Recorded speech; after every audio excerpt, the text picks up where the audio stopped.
Viajar es criar, y criar también es aprender de otra manera. Y abrimos un debate que despierta curiosidad, dudas y a veces hasta polémica. El homeschooling.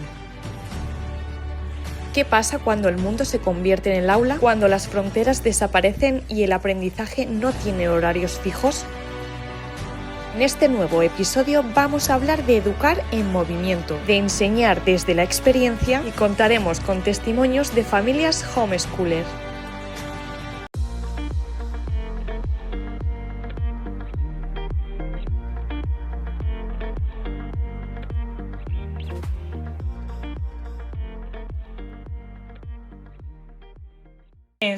El tema que traemos hoy creo que va a abrir un melón bastante gordo. Bueno, es que es lógico, porque vamos a hablar de homeschooling. Y esto tiene dividida la sociedad, sobre todo estos padres que deciden no escolarizar a sus hijos o escolarizarlos con sistemas acordados con los colegios, los centros que deciden sumarse a él, y no seguir lo que nos exige la ley española. Ya, pero ¿qué es lo correcto? Claro, porque por un lado, como padres, queremos tener la libertad de poder educar a nuestros hijos como queremos, pero por otro lado, hay unas leyes que protegen a los niños para asegurarse que estén escolarizados. Ya. Sí, pero ¿es bien o es mal? Bueno, creo que por eso tenemos el programa de hoy. Porque Pues sí. Yo creo que sí que deberíamos tener los padres la opción de poder decidir, pero por otro lado, ¿quién valora ese criterio de cada padre como para asegurarnos de que los niños se escolaricen? ¿Tú qué opinas? Bueno, yo creo que en mi caso podría ser homeschooling, aunque creo que no es lo mejor para el niño. Dependerá de cada familia. Yo, por los casos que conozco, creo que el niño está mejor en un centro educativo. ¿Tú qué crees? Me gusta y me disgusta a la vez. Estoy a favor y estoy en contra. Tengo una opinión muy 50-50 y no sé cómo racionalizarla. No sé cómo te puedo verbalizar esa opinión. Y creo que necesitamos más información para comprenderlo, para generar una opinión y sobre todo para criticar a ciertas personas que lo hacen, que a mí me parece muy alejado de todo, que la gente decida lo que quiere hacer con sus hijos, pero que lo que esa opinión que tiene esa familia de repente se convierta en que les insulten, les hagan bullying. Bueno, pero aquí estamos hablando de cosas diferentes. Una cosa es que tú puedas tener el derecho de escolarizar o no a tus hijos, o mejor dicho, escolarizarlos, pero educarlos en casa, siguiendo un sistema educativo, un programa educativo. Y otra cosa es que porque tú decidas tomar una decisión, que en las redes sociales seas el receptor de un montón de odio que no es justificado, yo creo que de ninguna manera, ante cualquier decisión. Que eso es otro tema. Vamos a tener un gran episodio, ¿eh? Sí, porque además vamos a hablar con gente que hace homeschooling, con familias que han decidido hacer homeschooling y también con abogadas expertas justamente en este tema. Pues entonces damos la bienvenida a un nuevo episodio de nuestro podcast Viajar es criar.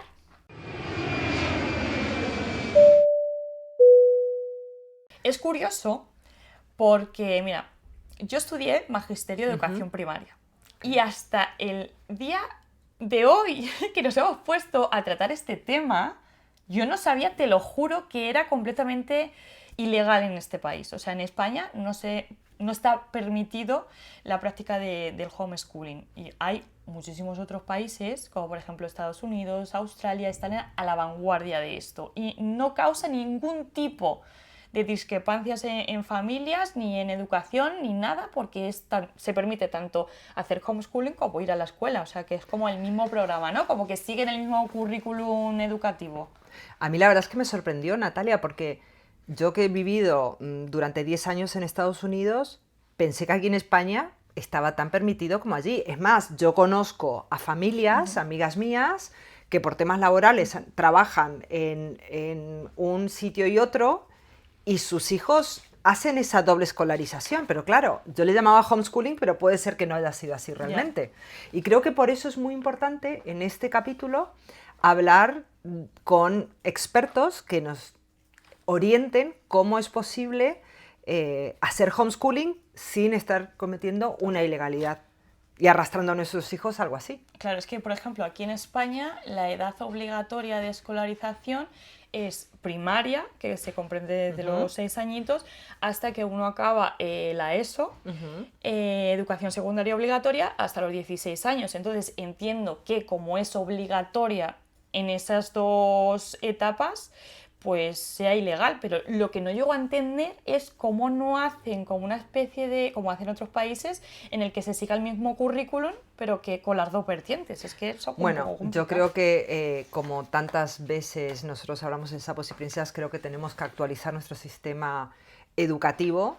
Nuestro currículum escolar está, yo creo que desfasado, no solamente en temática, sino la conexión a la realidad. La flexibilidad debería ser mayor, y más ahora en un mundo en el que podemos virtualmente estar conectados a cualquier parte del mundo. O sea, el sistema educativo español está obsoleto, es arcaico, y por eso hay tanto nivel de fracaso escolar. Bueno, y la verdad es que salimos en el sistema PISA muy mal posicionados, y creo que eso desmotiva a los niños.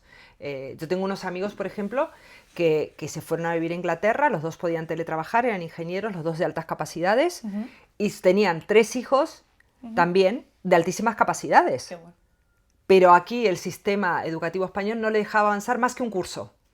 Y esos niños tenían capacidad para ir 3 cursos por encima. El problema con altas capacidades es que no hay un programa bueno y demasiado específico para ellos. O sea, se ha creado como un departamento aparte, ¿no? En el que, vale, si un niño de altas capacidades te lo voy a... con un test te lo identifico, pero ¿cuál es ese programa? Claro. O sea, que es que les dan una ayuda, 400 euros, que te dan así solamente, o sea, pero ¿para qué quiero 400 euros? Dame un programa, dame una beca de estudio en el verano donde me pueda hacer algo que a mí me desarrolla.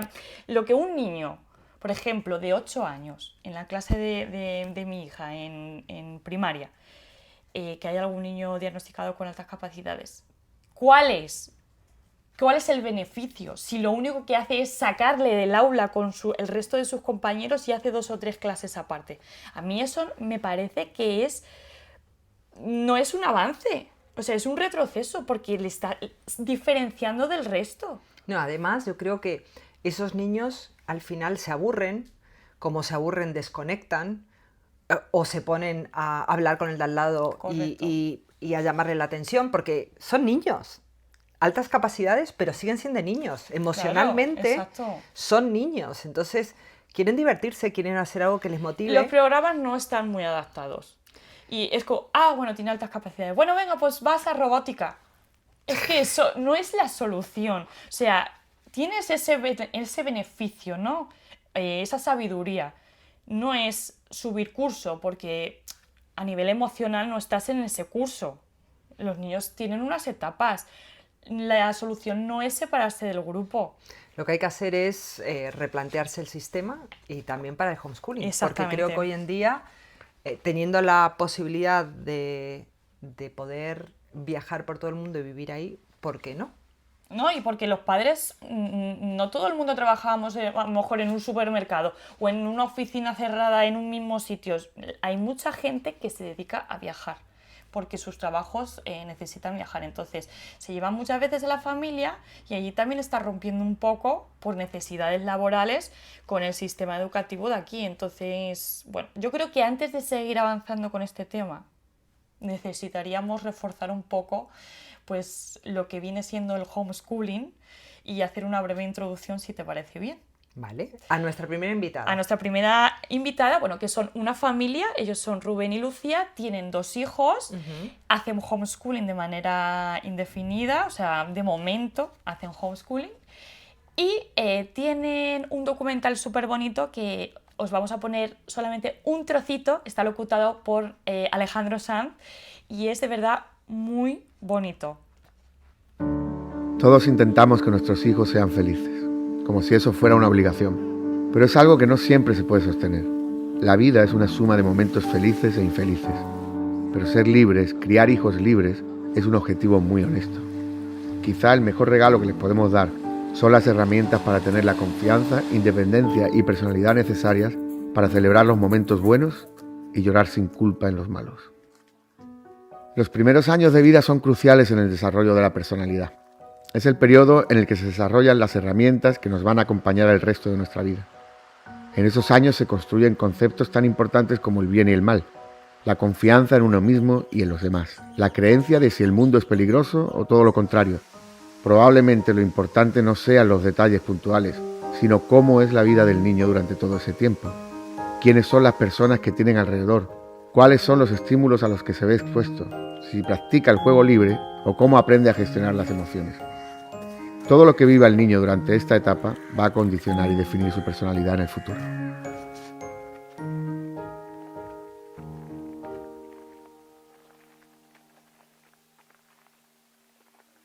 Lucía, qué bonita reflexión. La verdad es que es estupendo ver las familias que deciden educar viajando, porque también es una opción. Sí, totalmente. Y muy enriquecedora, porque las experiencias, eso sí que no tienen ningún precio. Si tenéis la oportunidad de poder ver todo el documental, a mí se me pusieron los pelos de punta incluso y me eché una lloradita porque es muy bonito. Y de este documental ellos hablan del homeschooling y os vamos a dejar por aquí, nada, unas pequeñas pildoritas. Hola Lucía, te damos la bienvenida a nuestro podcast Viajar es Criar. La verdad es que es estupendo ver cómo contáis de forma tan natural vuestro día a día, vuestra vida, los retos que habéis pasado y esta opción de educar a la distancia. Hola Nora, hola Natalia y hola a todas las personas que nos escuchan. Me gustaría mucho más que pudiéramos estar en el mismo lugar juntas, pero bueno, agradecida de que por lo menos la tecnología nos permita tener esta charla.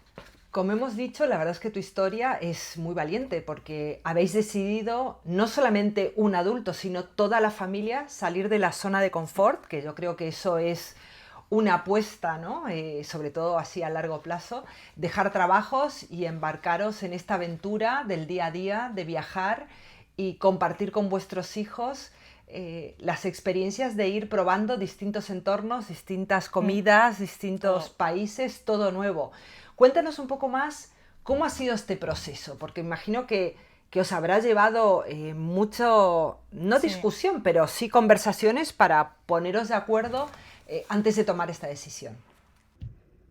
Nuestra salida de lo que sería como una forma de vida más tradicional, pues ha sido paulatina. Es decir, primero salimos Rubén y yo cuando todavía no teníamos hijos y decidimos en su momento, en el 2013, irnos a dar la vuelta al mundo, tomarnos un año sabático y bueno, quizá fue en ese año donde más cambió nuestra forma de entender pues, el mercado laboral, nuestra forma de entender la vida, nuestros valores como que se reordenaron y sobre todo donde descubrimos que nosotros queríamos construir una vida que estuviera como mayor consistencia con lo que eran nuestros valores, ¿no? Muchas veces a cualquier persona que le preguntemos qué es lo más importante en tu vida y siempre vamos a coincidir en que son las personas que más queremos, ¿no? En la mayoría de los casos es nuestra pareja, son nuestros hijos,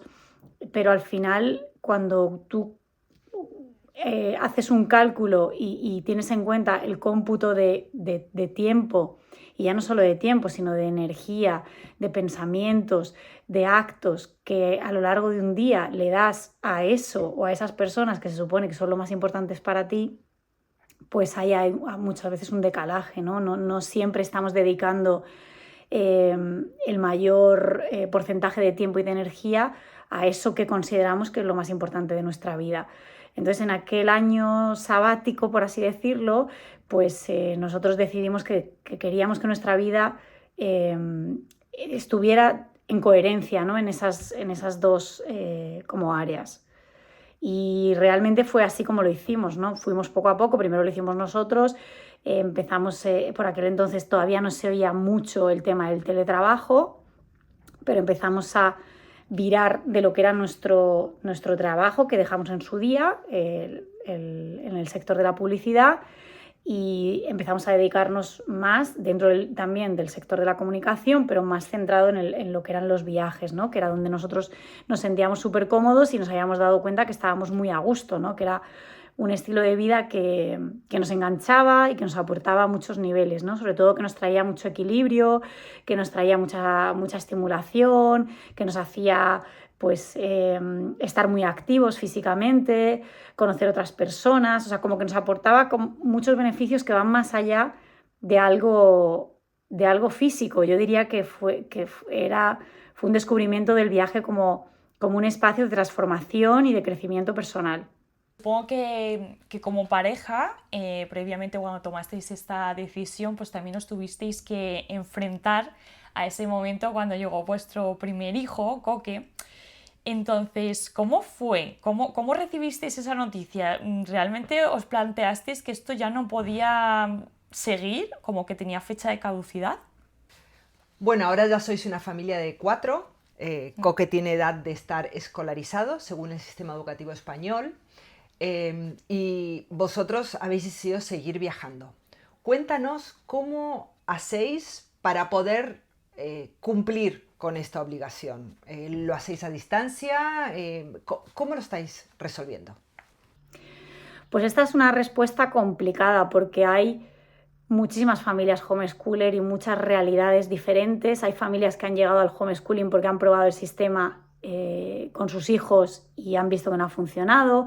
A lo mejor han hecho varios cambios de colegio y pues por la personalidad de sus hijos, por neurodivergencias, por la forma en la que el sistema está pensado, ¿no? Que al final está pensado para cómo aprende pues una mayoría de la población, pero puede suceder, y sabemos hoy en día por todos los avances además de la neurociencia, que no todos los cerebros funcionamos de la misma manera, ¿no? Entonces hay personas que aprenden mucho más, pues, por ejemplo, a través del movimiento. Hay personas y esto a lo mejor dentro de lo que sería un sistema educativo más tradicional, pues no se puede dar. Y entonces son familias que a lo mejor han salido del sistema pues por esos motivos. Hay otras familias que lo hacen porque su estilo de vida no cuadra con tengo que ir de lunes a viernes a un colegio, ¿no? O hay otras familias que lo hacen porque sus valores personales y familiares no cuadran con los valores que se están transmitiendo en el sistema. O hay niños que pues no pueden soportar, por ejemplo, el ruido que hay a veces en los colegios o ese nivel de estimulación, ese tipo de luces, y entonces pues a lo mejor es una familia que dice me iría a una escuela rural, pero no me lo puedo permitir, o es que a mí no me gusta vivir en el campo, o es que lo que sea, ¿no? Entonces al final son como un montón de realidades y eso hace que obviamente los niños que son homeschoolers sean también muy diferentes entre sí. Entonces yo creo que no hay que caer tampoco en todos los niños homeschoolers son increíblemente fantásticos, brillantes, porque al final hacemos como una fotografía que no es real. Lo mismo que todos los niños que van a estudiar dentro del sistema no tienen por qué ser cero creativos, en absoluto autodidactas y todo borregos que están en una fila y que no saben pensar ni hacer nada distinto, ¿no? Al final no es eso. Yo creo que hay mucha riqueza en ese sentido y hay resultados muy diferentes que tienen que ver con un montón de cosas que no son solamente la escuela, que tienen que ver con las familias, que tienen que ver con lo que las familias hacen en su tiempo libre, que tienen que ver con las relaciones personales que tienen dentro de esa familia, ¿no? No por una familia ser homeschooler significa éxito asegurado, que también tendríamos que definir qué significa éxito, ¿no? para cada uno, pero éxito profesional asegurado en el sentido más tradicional de la palabra, ni fracaso, ¿no? Ninguna de las dos cosas. Yo conozco familias que sus hijos han sido homeschooler y están haciendo estudios universitarios superiores, han hecho doctorados, son brillantes académicamente, familias que ese no ha sido el camino que han elegido sus hijos y son artistas o son emprendedores o están en una etapa de un parón o están decidiendo y definiendo cuál es su futuro en este momento. Entonces al final creo que se quedaría un poco pobre el definir, ¿no? Yo podría definir cómo son mis hijos, eso sí. lo conozco, y eso creo que es algo muy bonito también que nos da el homeschooling, que es una posibilidad muy grande de estar mucho tiempo con ellos, observando cuáles son sus pasiones, observando qué es lo que les motiva, qué es lo que les mueve, para poder sobre todo tirar de ese hilo, ¿no? Y esto es algo para mí que es muy bonito de no tener un programa rígido.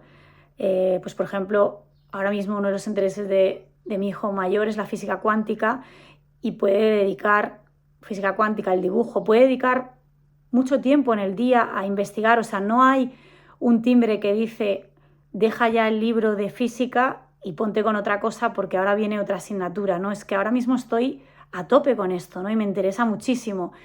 Y cuando me deje de interesar, pues invertiré mi energía en otra cosa con la que esté súper a tope también, ¿no? Pero no es un timbre externo el que te dice tienes que invertir a la semana 5 horas en matemáticas y 3 horas en idiomas, ¿no? Esto es algo que yo pensaba muchas veces, decía, ¿por qué en el instituto solo puedo tener 1 hora de idiomas, de idioma alternativo al inglés, cuando a mí me encantan los idiomas? ¿Y por qué tengo que invertir un montón de horas en una asignatura que no me interesa nada, que es matemáticas, que como comentaba antes, lo único que hago es aprenderme de memoria todo lo que puedo, soltarlo en el examen y ya está, ¿no? Entonces, lo gracioso es que luego nos juntamos todos en empresas internacionales y el programa de los que han estudiado en Chile no tiene nada que ver con el programa de los que estudiamos en España, con el programa de los que estudiaron en Noruega y con el programa de los que estudiamos en Australia. Nada que ver. Y, sin embargo, trabajamos todos juntos en empresas internacionales, lo cual me hace pensar que realmente lo que es el contenido académico no es tan importante. Son importantes otras cuestiones, ¿no? Es decir, obviamente es importante aprender, pero esto es algo que es innato al ser humano, ¿no? Que realmente cuando ves a un niño pequeño es que lo primero que hace es explorar. Y eso es lo que más o menos intentamos, al menos nosotros, ¿vale? Hablo por nuestra experiencia vital en el camino del homeschooling, del unschooling, es que esta curiosidad y que estas ganas de aprender permanezcan intactas y respondan siempre, pues, esa adquisición de conocimientos a un interés genuino y no a algo que viene impuesto un poco más desde fuera, ¿no?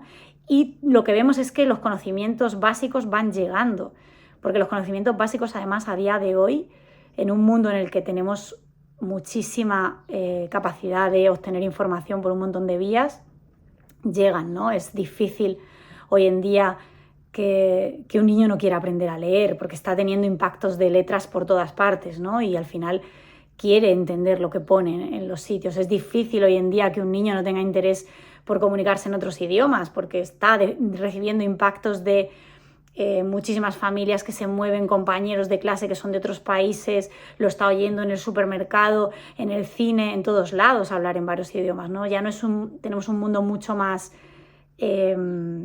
plástico, ¿no? y permeable en ese sentido, ¿no? Estamos todos como mucho más conectados. Entonces, casi tienes que hacer un esfuerzo para meter a un niño en una cueva y si no tuviera ningún interés, ¿no? Es difícil no tener intereses a día de hoy. Quizá lo difícil sea seleccionar con qué interés te quedas, porque hay tantas cosas chulas, ¿no? que tenemos acceso a día de hoy. La verdad es que yo estoy contigo, Lucía, con Rubén, con vuestra forma de plantearos pues este viaje, ¿no? Porque no solo es viajar, sino es un viaje a nivel familiar en el que aporta muchísimo, incluso pues cosas que no se pueden ver en los libros, porque ellos están viviendo algo de verdad muy bonito y demasiado concreto, no solo a nivel personal, sino también pues a nivel de familia. Entonces, como ya os he dicho antes, pues estoy como con ese corazón dividido entre que sí, que no, y creo que todavía necesitamos pues más información al respecto como para entender, ¿vale? Porque hay gente que, bueno, pues no está a favor y ya está, no pasa nada, pero también creo que deberíamos entender un poco más el hecho de no ir a la escuela. Vosotros, por ejemplo, ¿cómo llegáis a hacer con ciertas asignaturas, con ciertas troncales que son imprescindibles en el día a día, como por ejemplo lengua, mate, este tipo de asignaturas? ¿Cómo lo podéis llegar? No sé, es que no sé cómo decirlo. Sí, no sé, ¿cómo os apañáis para poder educar a Coque, en este caso, ¿Sí? para que pueda seguir estas asignaturas y no esté en desventaja respecto a niños Eso de su es. edad? Esta la verdad que es una duda muy común y que es lógica además que tengamos, pero siempre me ha llamado la atención, ¿no? Bueno, yo también he tenido esa duda durante mucho tiempo hasta estar aquí, remangarme y meterme en el tema más de lleno, pero es cierto que no nos da miedo que nuestros hijos, o sea, al final, si un niño va superando lo que serían los exámenes y las clases y termina, ¿no? Y termina su escolaridad obligatoria, incluso su bachillerato, nunca nos hacemos la pregunta si realmente ha aprendido o no ha aprendido, si realmente lo que ha aprendido le interesaba o no le interesaba, si ha sido capaz de adquirir conocimientos o solamente información que vomita en un examen, ¿no? Yo hablo, por ejemplo, de mi caso personal, que hay una cantidad de cosas que me estudié en su día que no es que me hayan servido más o menos, que ya no es eso, sino que no comprendía, sino que simplemente memorizaba y que una vez que había aprobado el examen, pues ya está, ¿no? Nunca más se supo acerca de eso porque nunca lo entendí. Entonces, no nos hacemos esa pregunta, pero sin embargo sí que nos hacemos la pregunta de, ¿pero cómo va a aprender matemáticas, ¿no? Que al final las matemáticas o la lengua están en todas partes y que además estamos hablando muchas veces de objetivos de cursos como primaria, que si cogemos un programa de primaria y vemos cuáles son los objetivos de aprendizaje, no es tan complicado adquirirlos realmente. O sea, ¿cuánto tiempo se tarda en explicar en qué consiste una multiplicación o qué es un número primo o en qué consiste una división? O lo que sucede es un poco que lo atendemos desde lo que es el interés, ¿no? Que surja desde un interés genuino por parte del niño. Lo que sí es cierto que quien acompaña a un niño que está teniendo un aprendizaje como mucho más autodirigido, por así decirlo, tiene que tener esa habilidad de estar atento a esa curiosidad, ¿no? Estar atento a cuando me hacen una pregunta en la que me está preguntando por cómo es una multiplicación, por ejemplo, ¿no? Porque me está diciendo, pues si esto, aquí hay, en esta fila de taquillas hay 3 taquillas en vertical y hay 5 taquillas en horizontal, en este rectángulo, ¿cuántas taquillas hay, ¿no? Y esto es una multiplicación, pues es interesante poder parar en ese momento y explicarle esto, ¿no? Decirle, mira, pues sí, cuenta, vamos a ver, ¿y qué sucede? Pues que cuando hay 3 líneas por un lado y verticales y 5, ¿no?, horizontales, hacer esto y saber que también va a haber muchas respuestas, muchas preguntas a las que no tenemos respuesta y también vamos a tener posiblemente que apoyarnos en otras personas para contenidos más específicos que quizá nosotros no controlamos o en otros recursos, ¿no? Como pueda ser pues cursos online, academias, películas, documentales, libros. Entonces quizás es una forma de aprender que está como mucho más centrada en ser capaces de desarrollar los recursos para encontrar las respuestas cuando tenemos preguntas, ¿no? Y luego hay muchos puntos dentro del sistema en los que se puede volver a entrar en el caso de que realmente llegues a un punto en el que tienes una necesidad de obtener un título, ¿no? Por ejemplo, oye, quien quiere convertirse en médico, pues va a tener que pasar por la Universidad de Medicina. Y para entrar en la Universidad de Medicina, pues tengo varias opciones. Puedo hacerlo de manera tradicional o me puedo presentar, por ejemplo, a lo que sería obtener el título de graduado escolar para mayores de 18 años, o puedo presentarme a el acceso a la universidad para mayores de 25 años, o puedo entrar dentro del sistema en la parte de educación obligatoria en el último año y entonces engancharme ahí, o hay un montón de opciones, ¿no? Lo que existen ahora también que se llaman las escuelas umbrella, que suelen ser escuelas homologadas por otros países, donde sí es legal todo este tema, por Estados Unidos, por muchos países de Latinoamérica o por otros países europeos donde esto es legal, y entonces tú obtienes esa titulación como si hubieras estudiado en un colegio o en un instituto de ese país, ¿no? Y entonces pues tienes que hacer a lo mejor lo que sería el trámite de que te convaliden en el Estado español porque quieres entrar en una universidad española que te lo solicita, pues ese trámite, ¿no? O sea que al final es un poco como ponerte manos a la obra en el momento en el que tú necesitas esa titulación para obtenerla. Como cualquier otra persona, ¿no? Cuando te quieres sacar el carnet de conducir, pues ¿qué haces? Pues te apuntas a una academia y te sacas el carnet de conducir. O sea, no es más que eso. Pero entonces, ¿cómo hacéis para que pueda hacer los exámenes? Porque claro, si decidís volver, tendría que recuperar todos esos años en el que no ha estado dentro del sistema educativo español. ¿Hacéis algunos exámenes? ¿Os podéis presentar en algún colegio a distancia o venís aquí para que se examine? ¿Cómo hacéis para poder seguir con el sistema educativo español? Bueno, en este sentido te voy a hablar exactamente de nuestro caso personal, que no es el caso de todas las familias que practican el homeschooling. Quien lo hace, bueno, al haber una gran diversidad de familias que lo practican, pues cada una lo hace a su manera, y también al estar en una especie de limbo, pues no reglado por el Estado español, pues no tenemos como esta forma de unificar la fórmula, ¿no? Estamos rodeados de otros países donde el homeschooling se practica desde hace años, donde hay una regulación más o menos estricta, y en ese sentido pues ahí se hace como un criterio más único, ¿no? En el caso de España, como esta regulación no existe, sí que existen situaciones en las que se puede acoger una familia a la educación a distancia, en el caso, pues, por ejemplo, de enfermedades crónicas o algún tipo de enfermedades, ¿no? Que esto pues obviamente son solicitudes que se hacen presentando informes médicos, hablando y coordinándose pues con el colegio, ¿no? Pues un niño o una niña que no puede asistir habitualmente a clase. O también en España está el programa, el CIDEAT, que es un programa de educación a distancia al que se acogen familias que, por ejemplo, en nuestro caso podríamos acogernos, pues por el trabajo de los padres, por su actividad profesional, pues el niño va a pasar más de 6 meses al año fuera del país, y sin embargo sus padres quieren que reciba la educación del sistema educativo español, ¿no? Entonces ahí sí se pueden acoger al CIDEAT, pero no es como que yo decido hacer educación en casa y entonces me puedo acoger al CIDEAT desde cualquier profesión, ¿no? De alguna manera tengo que demostrar que nuestra actividad profesional nos obliga a pasar una serie de meses fuera del país, y en ese caso pues ya sí podríamos acogernos.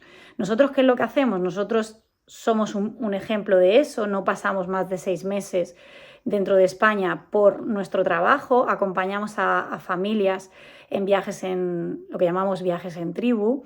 Es uno de los últimos proyectos que hemos lanzado, porque durante estos años pues hemos hecho de todo. Hemos hecho libros, documentales, como este trocito de Hola Mundo, ¿no? Que veíais por ahí. Otro documental que hemos lanzado hace poco, que es Caminos, que habla precisamente de la cantidad de caminos que existen en la vida para llegar a veces al mismo lugar, y de cómo las personas, en función de lo diferentes que somos, pues a veces no tenemos por qué elegir el camino principal, o quizás sí, ¿no? Hay quien le gusta más ir por el camino principal, pero bueno, al menos poder tener la conciencia de saber si estamos en el lugar en el que queremos estar, y si no es así, pues poder salirnos de ese camino, buscar alternativas, etcétera, etcétera. Entonces, en nuestro caso lo que hacemos es la versión del wall schooling, que se llama, que es utilizar mucho los viajes como un hilo conductor, una escuela, ¿no? Ese marco que nos ofrecen los viajes, en el que todas las asignaturas están integradas de una forma natural, no se separan las matemáticas de la lengua, ni de la geografía, ni de la historia, pues es el hilo del que tiramos a nivel de contenidos, ¿no? Y nos apoyamos en todo tipo de instituciones, talleres, actividades extraescolares, de todo, ¿no? Nosotros no estamos en contra en absoluto de las escuelas, ni tampoco de los docentes, ni tampoco de las personas que trabajan dentro del sistema educativo. O sea, lo entendemos perfectamente cuál es su función, y de hecho esto me lleva un poco a hablar de que a veces creemos que para tener razón nosotros, los demás tienen que estar equivocados, ¿no? Y esto es algo que nos gusta mucho, por ejemplo, de las sociedades orientales, donde no les han enseñado esto, ¿no? O sea, realmente no podemos tener... o sea, una cosa puede ser verdad y la contraria también puede ser verdad, y sobre todo cuando estamos hablando de personas, ¿no? Entonces, que alguien elija la opción de educar a sus hijos fuera de una escuela a lo mejor más tradicional no implica que quien esté haciéndolo esté equivocado, porque al final cada familia es diferente, cada realidad es distinta y no todo el mundo puede dedicarle el tiempo y la energía que requiere, por ejemplo, a encargarse en primera persona de la educación de sus hijos, ¿no? A nivel más académico. Entonces, bueno, nosotros hacemos esta parte de World Schooling cuando estamos de viaje, y cuando estamos en España nos apoyamos en un proyecto educativo que es alternativo, y nos apoyamos en muchas actividades extraescolares también. ¿Vale? Nos apoyamos en actividades artísticas, nos apoyamos en actividades deportivas, porque uno de los miedos principales que suele tener habitualmente a veces el Estado, ¿no? Para no permitir que el homeschooling sea legal o que esta opción educativa sea legal, es la socialización de los niños. Y bueno, al final la socialización, pues los niños la pueden hacer de muchas maneras, pero sí es cierto que si tú te metes en una cueva y no sales nunca con tus hijos, pues salvo que tengas una familia numerosa, ¿no? Que es el caso también de muchas familias homeschooler, pues esa socialización no se está produciendo, ¿no? Y con lo que eso conlleva, que no es una cuestión solamente de que tengan amigos o no tengan amigos, sino de que adquieran dinámicas que les permitan vivir en sociedad. Entonces nosotros lo hacemos de esa manera, apoyándonos mucho en actividades extraescolares, talleres, voluntariados, cualquier actividad que implique que nos relacionamos con otras personas. Pero bueno, básicamente, o sea, lo hacemos los niños y lo hacen los niños y lo hacemos también los adultos, ¿no? Es nuestra manera de socializar. Así lo hacemos, por ejemplo, las personas que somos autónomas, ¿no? Que es como, bueno, pues cuando trabajo desde casa hay veces que es que me apetece irme a un coworking, pues para ver a otras personas, ¿no? O me apetece ir a un evento en el que voy a encontrarme con otros autónomos y voy a buscar sinergias con ellos. O voy a organizar una cena de empresa de Navidad de autónomos porque no tenemos cena de Navidad, ¿no? Entonces, al final es buscar otros recursos a través de los cuales socializar, que no necesariamente es la socialización que se produce dentro de la escuela. Yo quería hacerte una pregunta un poco más personal, porque claro, sabemos que los niños no a todos les gusta sentirse diferentes. Entonces, ¿habrá habido algún momento en el que tus hijos, sobre todo Coque, ¿no? Que es el mayor, que te habrá dicho, oye mamá, ¿y por qué yo no voy al colegio? O que se compara con sus primos o ve a otros niños que van a un colegio y él no? ¿Te han llegado a preguntar esto? ¿A cuestionar esta decisión que habéis tomado? Porque bueno, tal vez sean muy pequeñitos y todavía no, pero ¿estáis ¿no? Sí. pensando que puede llegar a surgir esta pregunta por parte de vuestros hijos? Pues la verdad es que tanto Coque como Tindaya no nos han pedido activamente nunca ir a la escuela. Ellos hablan con sus amigos que sí van a la escuela. Bueno, ellos están en un entorno en el que otras personas también forman parte de proyectos educativos alternativos, tienen estilos de vida nómadas o seminómadas, conocen gente que estudia online, entonces saben que hay muchas posibilidades, ¿no? Que la escuela es una, pero que hay muchas otras y tampoco la descartan ellos, ni nosotros. No lo descartan como nunca quiero ir a ese lugar, ¿no? Sino que a día de hoy están mucho más cómodos de esta manera, todos en la familia estamos mucho más cómodos de esta manera. No ven una diferencia, es decir, no hay una situación en la que ellos digan, ostras, es que todos los niños saben leer y yo no. No ha sucedido esto, ¿no? No todos los niños saben a lo mejor cosas de geografía y yo no las sé. O no hay esta situación a día de hoy, No sabemos si cuando vayan pues cumpliendo más años a lo mejor y realmente haya una diferencia a lo mejor en contenidos más académicos podrá surgir, ¿no? esta inquietud y en ese caso se abordará, ¿no? Yo insisto mucho, esto no es una carrera de nada, o sea, no es... esto me lleva mucho como a esa realidad que abordábamos en Caminos. No es agarro un camino y esto es rígido y ya tenemos que estar aquí sí o sí, ¿no? Hay momentos vitales en los que te puede apetecer, por los motivos que sea, querer formar parte de un grupo que hace las cosas de una forma más tradicional, por tus motivos, porque quieres formar parte de ese grupo, porque quieres sentirte más integrado ahí, porque quieres probar cómo sucede ahí, ¿no? Oye, ¿qué hay dentro de las escuelas? Yo esto lo conozco también, estos casos de homeschooler que han dicho, oye, pues me apetece entrar en el instituto y ver qué se cuece, ¿no? Ahí dentro. Y hay esa curiosidad y entonces pues desde esa curiosidad se entran en el instituto y ven lo que sucede dentro. A algunos les encanta, a otros les espanta, pero ya saben que existen diferentes posibilidades, ¿no? Que no es obligatorio quedarte en un sitio porque alguien de fuera te diga que eso es lo que se supone que tienes que hacer.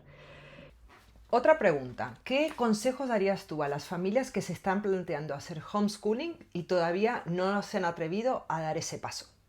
Pues consejos creo que pocos. Mira, yo ahora voy a ir en Semana Santa a un encuentro de ALE, que es la Asociación por la Libre Educación, porque bueno, es una organización que precisamente está tratando de conseguir que esta sea una opción legal dentro de España. Y así que no sé muy bien, no creo que haya un consejo. Yo sí me he apoyado, es cierto, muchas veces en familias que ya llevan tiempo haciendo homeschooling, sobre todo para esta parte de inseguridad, ¿no? Porque todos tenemos ese momento de, wow, yo no voy a ser capaz, ¿cómo voy a poder yo encargarme de?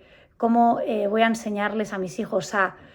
¿Cómo? Y necesitas ese aliento a veces de otras personas. Entonces quizá creo que el mejor consejo es que se apoyen en otras familias, que busquen una red, que busquen grupos de homeschooler. Hay un montón de grupos en Telegram, en WhatsApp, que no estén solos, ¿no? Que esto para mí es como una de las claves. Ahí es donde ves, puedes estar en contacto con gente que ya ha pasado por donde tú estás pasando y eso es muy tranquilizador.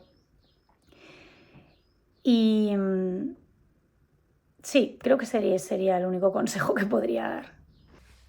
¿Crees que será vuestro estilo de vida permanente o sois conscientes de que en algún momento pues a lo mejor tenéis que volver y hacer como una vida un poco más sedentaria, no tan nómada?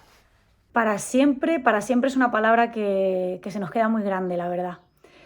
Para siempre creo que no es nada en nuestra vida y a la vez es lo que más me gusta.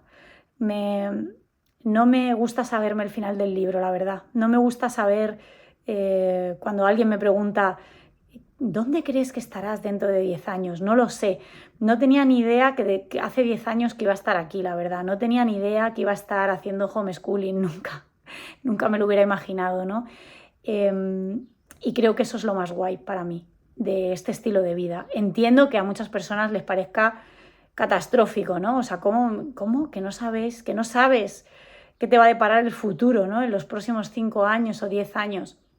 No lo sé. Yo lo que sí que estoy segura es que en la medida de lo posible intentaremos que sean siempre, que nuestras decisiones tengan que ver con lo que mejor nos viene a los miembros de nuestra familia, ¿no? Lo que nos hace más felices, lo que nos hace sentir más cómodos y más allá de que sean los caminos pues más o menos transitados, ¿no? Que sea la ruta más o menos, no quiero decir comercial, pero más o menos transitada, ¿no? Por donde va todo el mundo, pues a veces sí, a veces estaremos donde está todo el mundo y a veces no.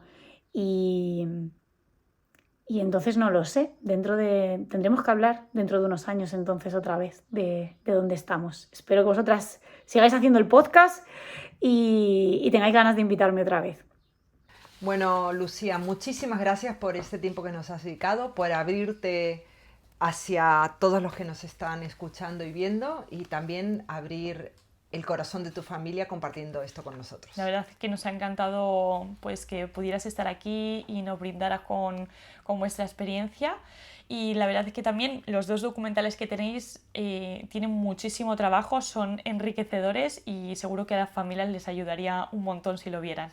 Así que os animamos a todos que os paséis por su canal. Vale. Estoy francamente sorprendida con todo esto porque no tenía tantos datos acerca del homeschooling. La verdad es que es una opción que yo creo que con la flexibilización, sobre todo de los padres, ¿no? Que puedes teletrabajar, que cada vez nos deberíamos plantear más y entender que la flexibilidad tiene que aplicarse a todas las edades, pero siempre dentro de un marco, porque no nos olvidemos que tenemos que proteger a los niños, ¿no? Pensamos en homeschooling y pensamos, bueno, yo me lo llevo de viaje, me voy a asegurar que mi hijo haga esto. Pero habrá muchas familias que dicen que están haciendo homeschooling o deciden no llevar a los niños al colegio, que es ilegal, y esos niños están desprotegidos y no están recibiendo ningún tipo de educación. Pero entonces, también... ahí es donde está, yo creo que el punto gris, ¿no? Sí, pero ¿cómo también hacemos? Esa división y ese concepto la gente lo coge como de otra manera porque se piensa que es que nos vamos a viajar pero a vivir la vida y por eso estamos haciendo homeschooling. No me incluyo porque mis hijas van al cole, pero quiero decir que hay muchas familias o la mayoría de las familias que es que trabajan a nivel pues nómada o en otros países y demás y que hacen esto básicamente porque no pueden estar aquí. Claro, o sea, no porque queramos. Pensemos en familias que los padres están desplazados porque, no sé, trabajan en una empresa y son ingenieros y tienen que ir a llevar un proyecto en África. Entonces, y quieren estar en familia. ¿Qué queremos? ¿Preservar a la familia junta o preservar el sistema educativo? Claro, ¿qué hago? ¿Me voy a trabajar 2 años fuera solo, y me dejo a la familia aquí? O yo como madre, porque claro, por suerte cada vez más las mujeres tenemos también esos puestos, entonces me voy yo lejos de mis hijos, con mi marido, que también trabaja lo mismo que yo y que dejo a mis hijos escolarizados en un sitio, hay o me los cosas. traigo. Hay que entender y respetar las opiniones de cada uno. Y por otro lado, tenemos que entender que tienen una causa por la que lo están haciendo. Y proteger al menor. Eso es, correcto. Y proteger al menor. Y entonces, ahora hay personas que hacen homeschooling, correcto, pero de manera limitada, o sea, solamente por un cierto tiempo, no es permanente, y que es verdad que sí que lo hacen, pues, por ejemplo, para darse una vuelta al mundo, que yo creo que si eso se hace en un tiempo corto, como por ejemplo un curso escolar, también es enriquecedor y aporta muchísimo más que incluso si estás escolarizado. Y más si tú has hablado previamente con tu centro educativo y te ha dado esa confirmación de que puedes hacerlo, como es el caso de Patricia, que viajan en familia numerosa por el mundo. Están haciendo una vueltecita de 1 año y ellos sí que, en su caso, pues es de manera limitada. Hablaron con su centro educativo, les pareció todo perfecto, correcto y que incluso que les iba a aportar mucho más. Muy bien por ese centro escolar. Y cogieron las maletas, no se lo pensaron 2 veces y están ahora mismo, pues yo no sé dónde les pillamos, así que le vamos a dar la bienvenida a Patricia. Pues ahora mismo nos pillas en Australia. Bueno, Patricia, ¿cuál fue ese momento en el que decidisteis dejarlo todo por 1 año e iros a viajar por el mundo? ¿Cómo se lo tomaron tus hijos? A ver, en realidad el proceso empieza mucho antes, empieza hace, te diré que 5 años más o menos, cuando el mayor tenía 3 y había que elegir colegio por primera vez. Ahí ya empieza el proceso a la hora de elegir un cole que estuviera alineado con esos valores que queremos transmitir a nuestros hijos y con este proyecto del viaje, porque es un proyecto que lleva mucho tiempo gestándose. Descartamos colegios porque directamente nos dijeron que no les parecía una buena opción, que el niño tenía que aprender siempre en el aula, y nos quedamos con este colegio que desde el minuto 0 nos dijo que le parecía un proyecto maravilloso. Así que el proceso empieza ahí. Luego ya una vez que ponemos fecha, que es cuando decidimos que vamos a salir cuando el pequeño cumpla 4 años, entonces una vez que tenemos fecha y ya empieza a acercarse esa fecha, pues ahí así que empieza otra parte del proceso, que es hablar con el colegio, decirle que efectivamente queremos hacer esto, pero antes hablamos con una abogada experta en homeschooling, pues bueno, para saber qué pasos dar, cómo hacerlo de la mejor manera, dentro de que no olvidemos que en España la escolarización a partir de los 6 años es obligatoria y mis hijos ya estaban escolarizados. Entonces, en mi caso en concreto, lo que me recomienda la abogada es darles de baja por traslado al extranjero, que es la realidad, ya que nos vamos fuera de España, y es lo que hacemos. ¿Contamos con el apoyo del cole? Sí, pero no olvidemos que aquí en realidad el cole ni pincha ni corta, como aquel que dice, porque al final es educación, ¿no? O sea, es el Ministerio de Educación, es la inspección educativa la que manda, ¿no? Entonces, el cole nos apoya, pero si no les hubiéramos dado de baja y hubiéramos querido mantener esa matrícula, entonces en ese caso el colegio hubiera tenido que dar parte de inspección educativa porque hubiera habido faltas reiteradas porque mis hijos no hubieran asistido al colegio. Así que sí, contamos con el apoyo del cole, pero recordemos que no deja de ser algo que no entra dentro de la legalidad actual o que es alegal. ¿Tenéis alguna rutina fija o bueno, pues vais cambiando un poco cada vez que cambias de viaje, pues hacéis como un nuevo planteamiento? Porque yo lo sé porque les sigo mucho en este año que están haciendo y tienen muchos días de descanso, otros días de conexión con la naturaleza, otros días hacen actividades, entonces ¿hacéis alguna rutina fija de deberes mínimos al día o en esos días en los que tenéis libre son los que utilizan los peques pues a lo mejor para ponerse al día, para estudiar algo, para leer o demás? No, no tenemos una rutina de deberes para nada. Eso es algo que a mí al principio me preocupaba mucho porque, bueno, yo no quería que perdieran el ritmo, con muchísimas comillas, y, y enseguida me di cuenta de que no solo es muy complicado mantener una rutina de deberes, sino que además creo que es innecesario en este caso. Ellos salieron del viaje con 4, 6 y 8 años, es decir, no se están perdiendo álgebra, y me di cuenta de que era necesario en el momento que vi que el viaje ya de por sí es una escuela y ya te va dando un aprendizaje natural que parte de la curiosidad del niño, y que no es necesario esa parte de obligar, ¿no?, a aprender, de decir, venga, vamos a dejar de ver el mundo en el que estamos y a lo que hemos salido, que es este año de viaje, para estarnos sentados todos los días una hora delante de un cuaderno. Al final, el viaje te va dando un aprendizaje natural y su curiosidad también va marcando ese aprendizaje. Entonces, aunque no les obliguemos, esto va a surgir. Por ejemplo, ahora mi hijo mayor le ha decidido hacer un diario de viaje de los animales que está viendo.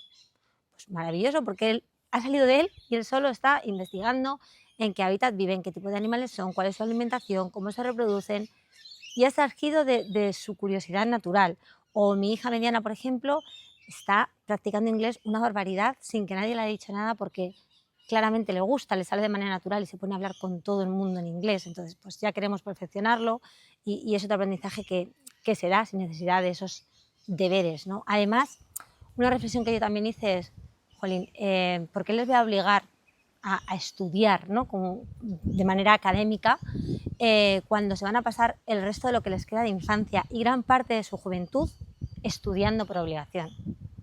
Yo creo que no hay necesidad. Sí que es verdad que hay rachas, como decía Natalia antes, que paramos más tiempo en una casa y ahí sí, pues que nos sentamos un poco más a hacer más material del cole, porque es verdad que el cole, como decía antes, tenemos un invitado por aquí, nos facilitó mucho y nos dio algunos materiales de apoyo para ir haciendo cosas, pues por ejemplo de mates, de lengua, ¿no? O tenemos acceso a la plataforma de matemáticas que usan con los libros de texto del colegio.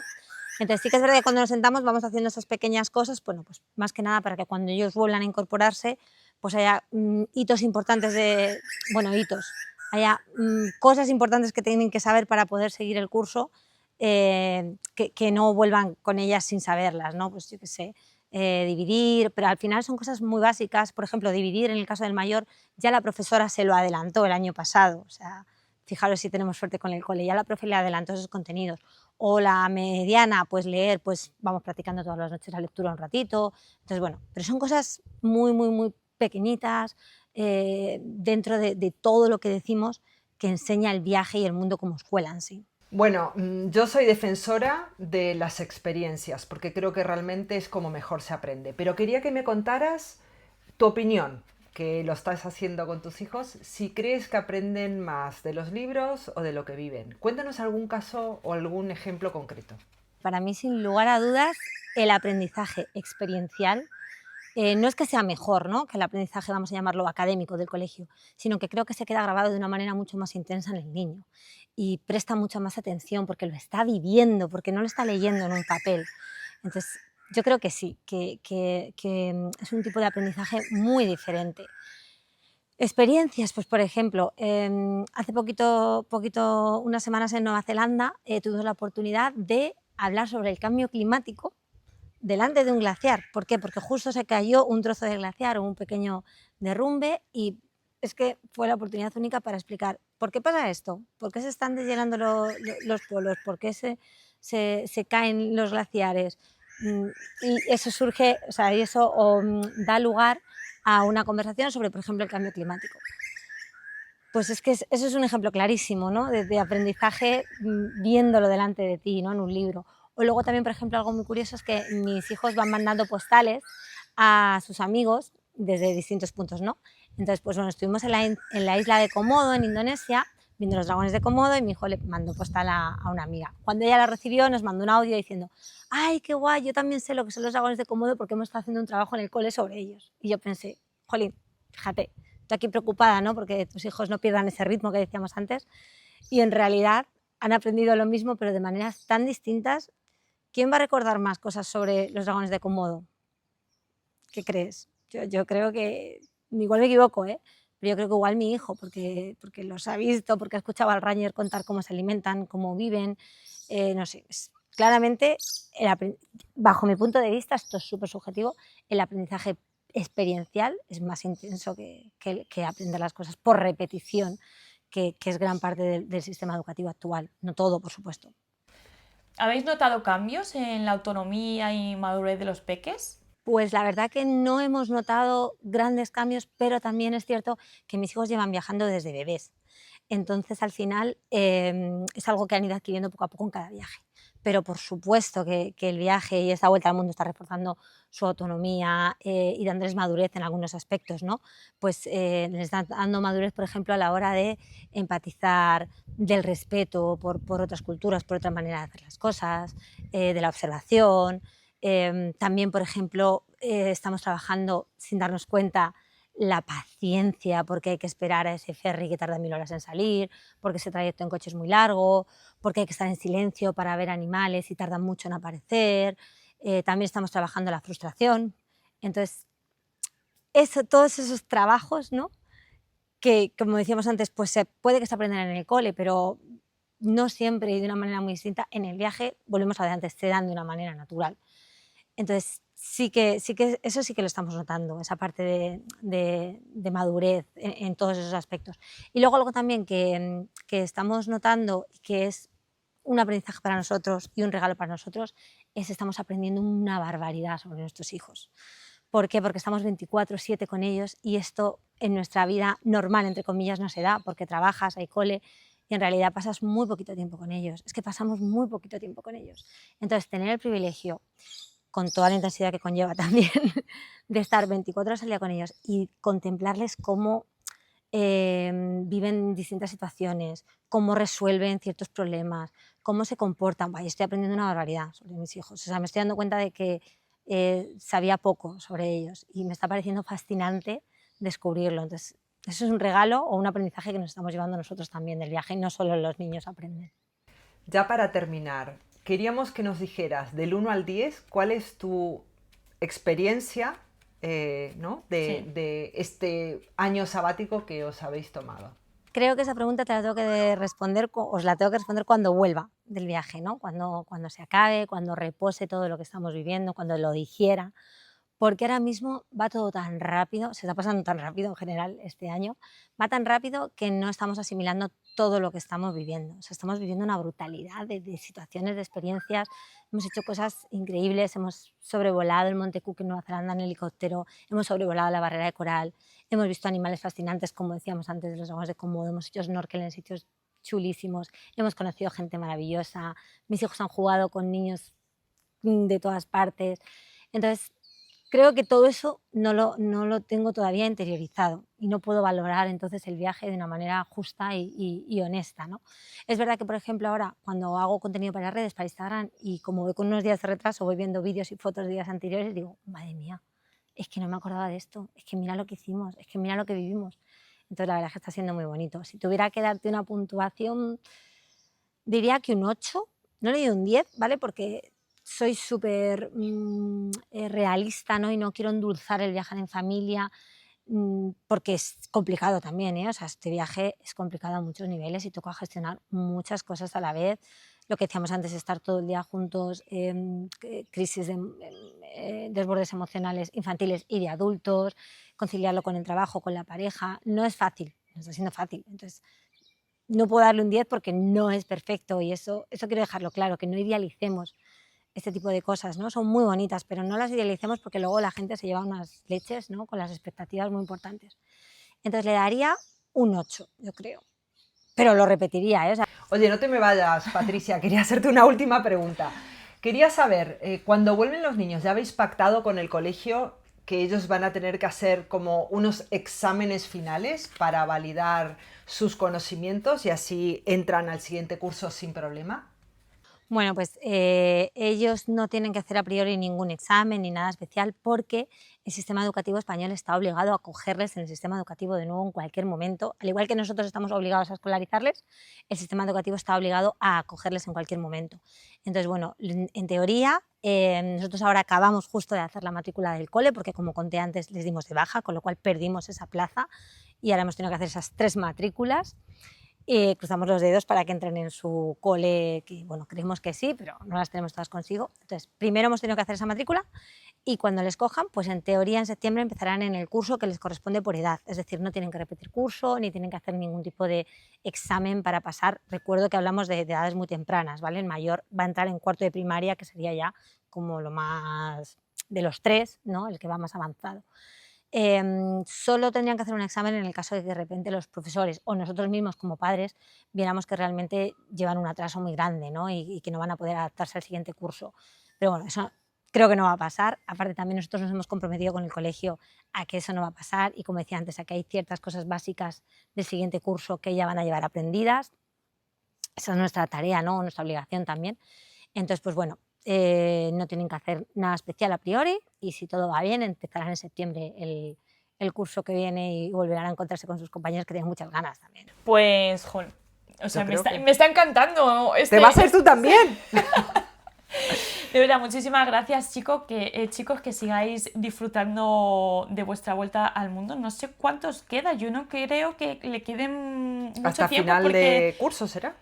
Sí, porque creo que se fueron agosto, septiembre y no creo que les quede Bueno, mucho, así que de verdad disfrutarlo a tope, porque cuando vengáis, menudo bajón, que Bueno. yo solo me fui 3 meses y volví llorando, sin imaginar vosotros. Bueno, nos tenéis que contar cómo fue todo y aquí estaremos Mucho ánimo. para daros esa energía. Mucho ánimo y que disfrutéis mucho. Muchas gracias. Un poquito, ya tenemos billete de vuelta, lamentablemente, volvemos a finales de junio para, como decíamos, luego en septiembre que se incorporen al cole, así que apurando lo poquito que nos queda y martirizándome con cómo será esa vuelta a la realidad, que antes decía Natalia que ya 3 meses, pues ya un año va a costar mucho.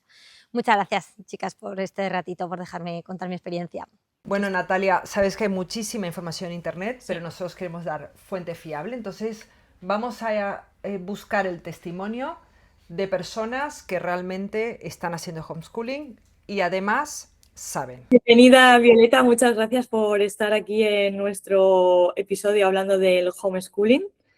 Y lo primero que te queríamos preguntar es, ¿qué es en realidad el homeschooling? Pues a ver, gracias por invitarme, me alegro mucho de poder hablar de esta opción educativa y de que llegue al máximo número de personas posibles.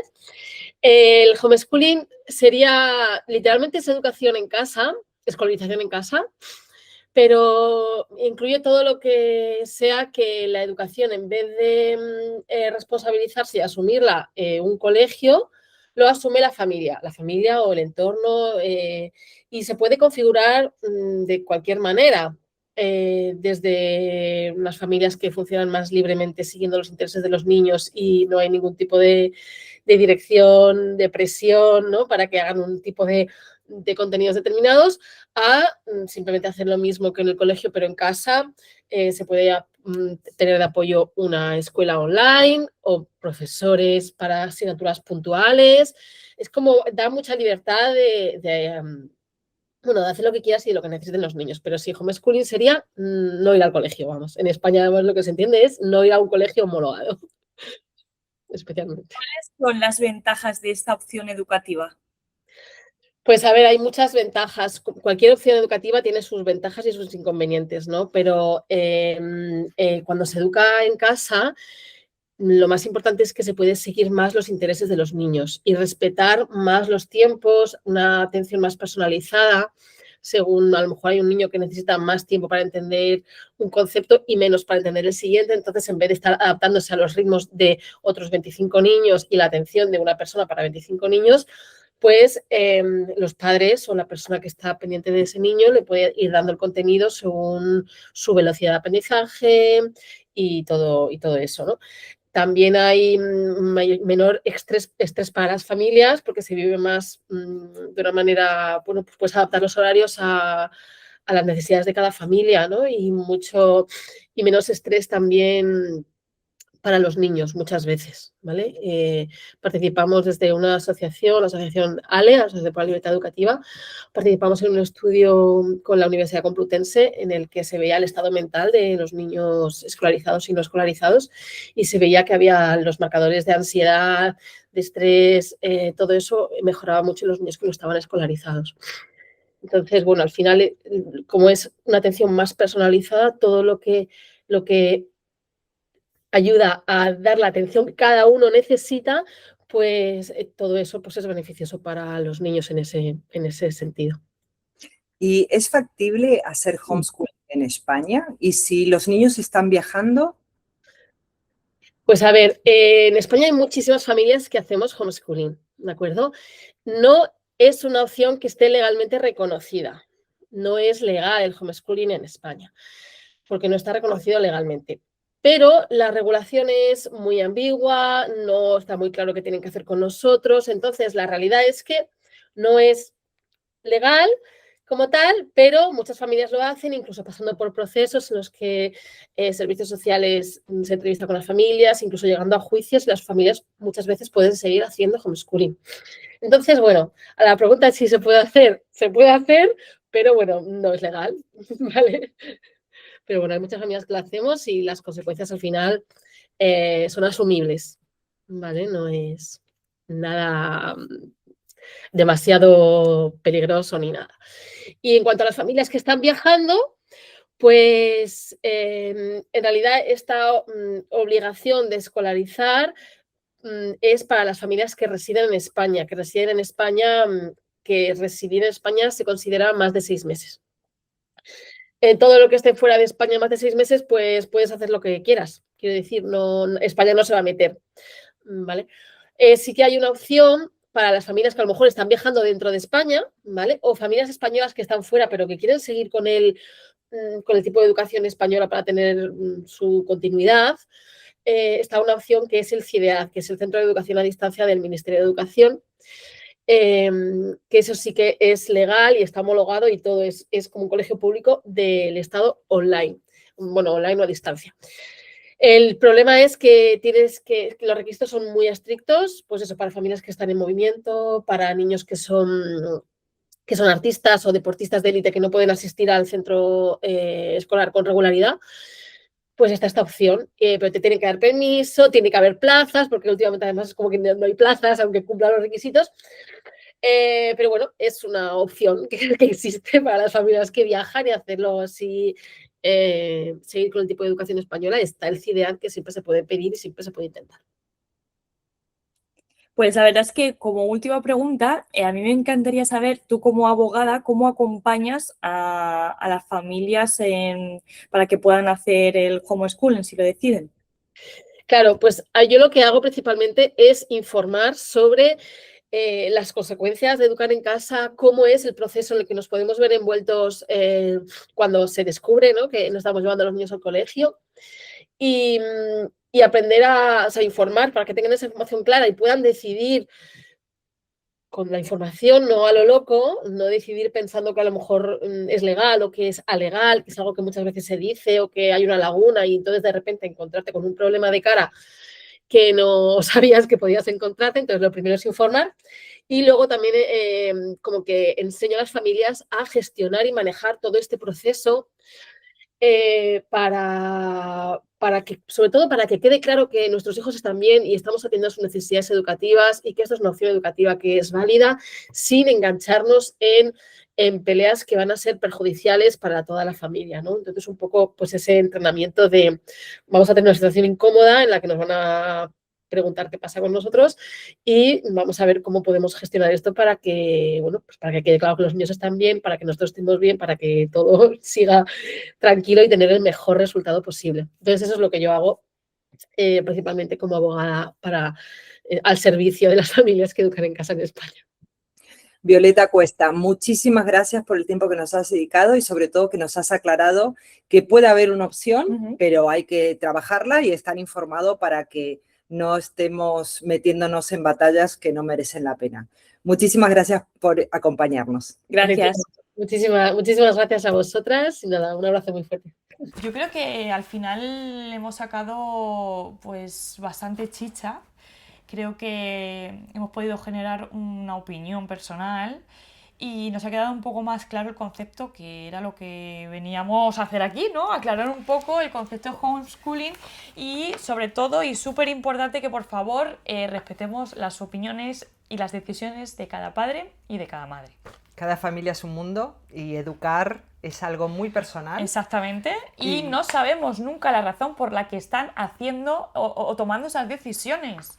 ¿Vale? Por favor, que se acabe ya en redes el hecho de insultar, perder el respeto, la educación y sobre la decisión de que un padre o una madre decida hacer homeschooling, porque no sabemos la razón por la que lo están Como haciendo. decimos en Sapos y Princesas, nuestros hijos nos copian, somos su ejemplo y si ellos ven que nos comportamos de manera violenta Eso es. en redes sociales, ellos harán lo mismo y no queremos que nuestros hijos se metan en problemas y luego generen conflicto. Así que empecemos por nosotros, que tenemos que dar el ejemplo. Efectivamente, porque además si tú, por ejemplo, decides hacer homeschooling, es que a mí me daría exactamente igual. O sea, Si ¿no? no te Yo estoy- lo que pienso no te estoy es lo que hago, afectando no en me nada. afecta en absoluto que mis hijas vayan al colegio y que las tuyas o que los tuyos pues estudien de manera libre. O sea, quiero decir, mientras que nos respetemos, Yo creo que es eso lo que necesitamos. stop bullying a estos temas porque de verdad no llegan a ningún lado. Sí. Y no es bueno tanto odio en las redes. Así que bueno. Esperemos que os haya gustado este tema, que bueno, si hay alguien que practica homeschooling y por aquí nos quiere dejar en comentarios su experiencia, nos encantaría escucharos, leeros y demás, ¿verdad? Todas las opiniones son bienvenidas. Y sí, cualquier duda que tengáis, sabéis que contamos con expertos que os podrían ayudar, así que encantados de escuchar vuestras dudas. Y muchísimas gracias por estar con nosotros en otro episodio de Viajar es Criar. Gracias, de verdad. Hasta la próxima. Chao.